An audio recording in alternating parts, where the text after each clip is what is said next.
Forward to taking a few questions, but I'll just start by wishing Prime Minister Takaichi a happy birthday. It is her birthday today. We had a pre-birthday celebration at the end of a very constructive and interesting dinner last night. But alors, on peut prendre quelques questions maintenant. Alors, yep, please. Thank you, Prime Minister, for this opportunity. I'm Satya Johar from Delhi, Legislative. Okay. So my question for you is about social media security. Could you? So to protect children from social media harmful acts, Right. countries have started introducing a ban Yes. for children under 16. Do you think Canada could also take the same step? Well, it's an interesting, thank you for the question. And of course, we're coming here from Australia, which in many respects pioneered this approach. An age of majority, to put it another way, when do you get to an age and you fully participate in?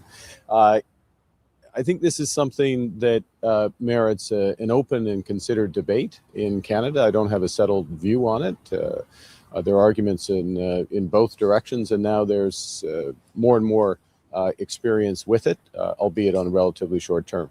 To be clear, we're in a position, though, as a country where our legislation, the Canadian government's legislation with respect to online harms, the exploitation of children is lagging. It's lagging because of there was a series of legislation which, for a variety of reasons, did not pass.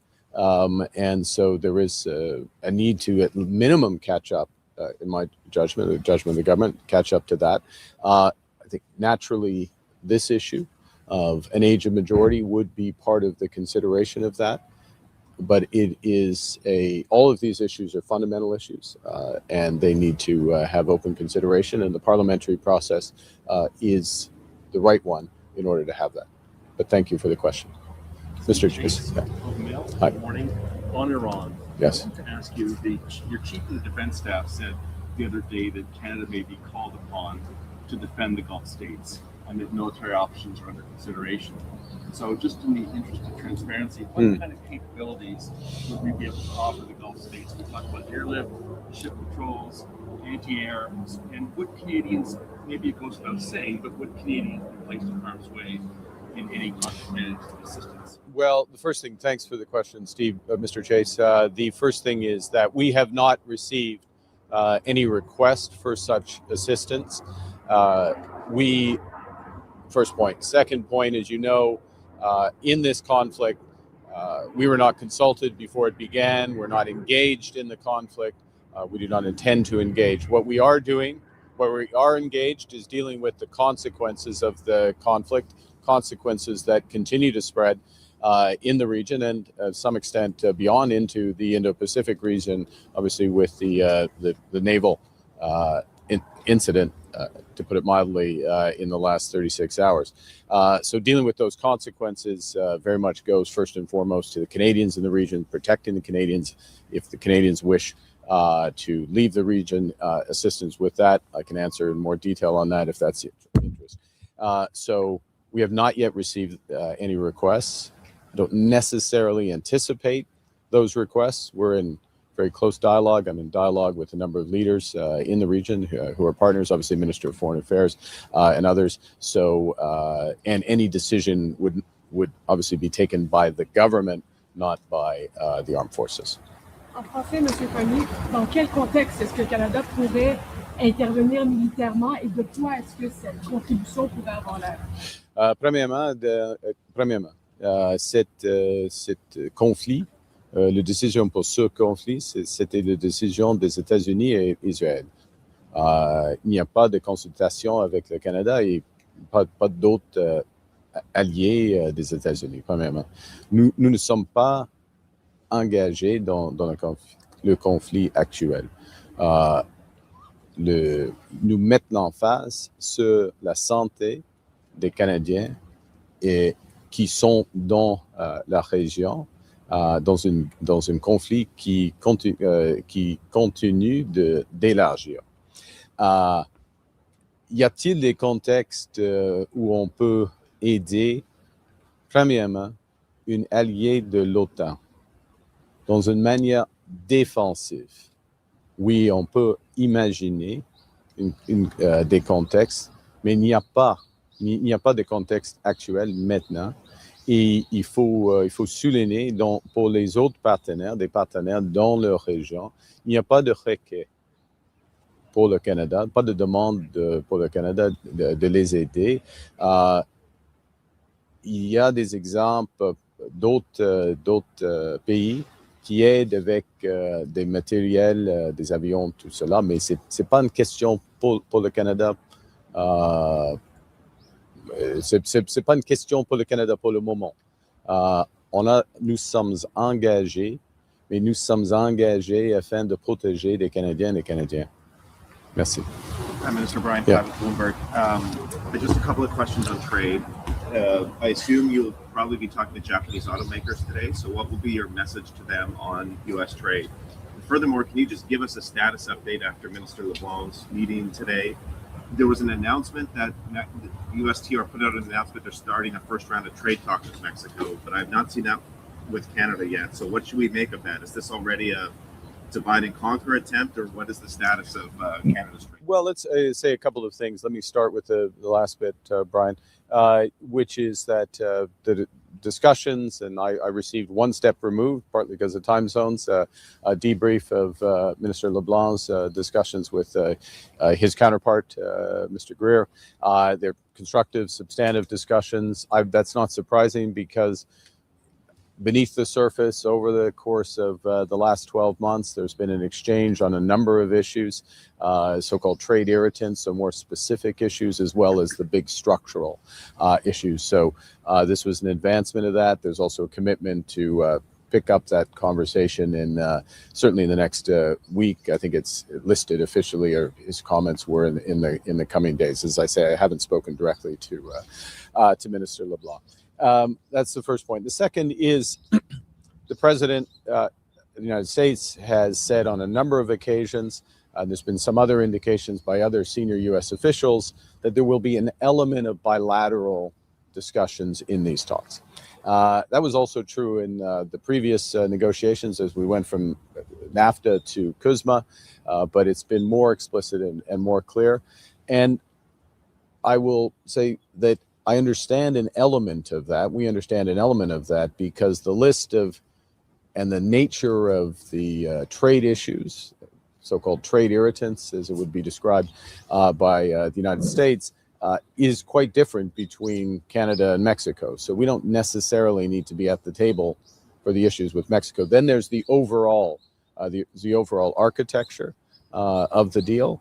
And there are certain sectors, and this goes to your first part of your question, the automobile sector, which is highly integrated within North America.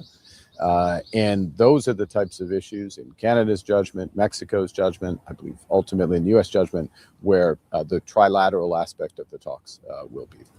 Good morning, Prime Minister. JP Tasker, CBC News. Do you think that Andrew Mountbatten-Windsor should be removed from the line of succession? Personally, I do, yes. And what will you do? There's a process. There is a process in order to do it. I haven't. There's a process to define that process, but I certainly think his actions, which are deplorable and have caused him to be stripped of his royal titles, certainly merit. That's the word. Necessitate is a better word. His removal from the line of succession, even though he is well down the line of succession. I think the point of principle stands. En français, c'est oui, je crois qu'il faut changer la ligne de succession à cause des actions déplorables de M. Mountbatten-Windsor. Et puis, il y a un processus pour le faire et il faut le suivre. We'll do a last Merci. question. Last Dernière question. question. My apologies. Sorry. Can you expand on the message to Japanese automakers when Japan has stated that CUSMA is critical for its footprint in Canada? Well, it's a couple of things. We'll have discussions. These discussions follow up on discussions we have in Canada with their Canadian representatives. Discussions, for example, the Minister of Industry had here a few months ago with them. And some of those discussions have led to certain changes in our policy. You would recall the auto strategy, which came out a few weeks ago, which included a number of things. One is a substantial capital for repositioning of firms. Secondly, changes to the emission standards, achieving the same goals, but with greater flexibility. It's helpful for many firms. It's very helpful for Japanese automakers because of the large proportion of hybrid vehicles and very highly fuel efficient internal combustion engine vehicles. So that was another change. The third thing which we're consulting on is a mechanism in order to have credits. You gain credits if you produce in Canada. You need a credit to sell into Canada. And this goes back to the earlier question about the structure of the CUSMA negotiations, the structure of the auto sector. And if I raise it up a level, the President of the United States has made the point several times about wanting as much production as possible in the United States for cars that are consumed in the United States, if I can put it that way. If you can consume a car, I guess you consume it over time. We can adopt that principle as well. We would do it through a market mechanism. A little over 70% of auto production in Canada is by the Japanese automakers. So they would be a beneficiary of that. It's not, it doesn't say Japanese auto, but it says if you produce in Canada and you provide the jobs and support our communities, then you benefit from it. So all of that is in the context of ensuring that our auto sector is going to be strong, is going to be robust, regardless of any conceivable outcome of the CUSMA negotiation. Last point I'd make, which is that we view the future of automotive as being low emission, electric, and connected.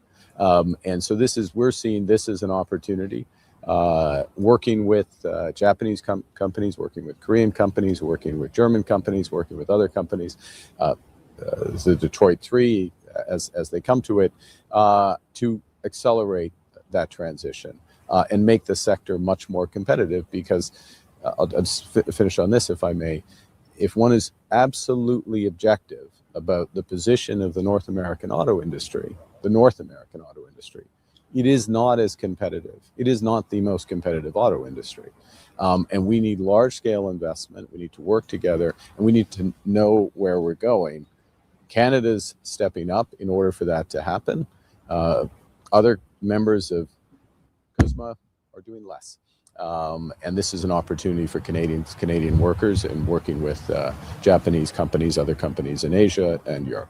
France and the UK sent preemptive troops or assets to the Middle East. Are you considering doing the same thing, sir? I think I answered that question earlier. Thank you.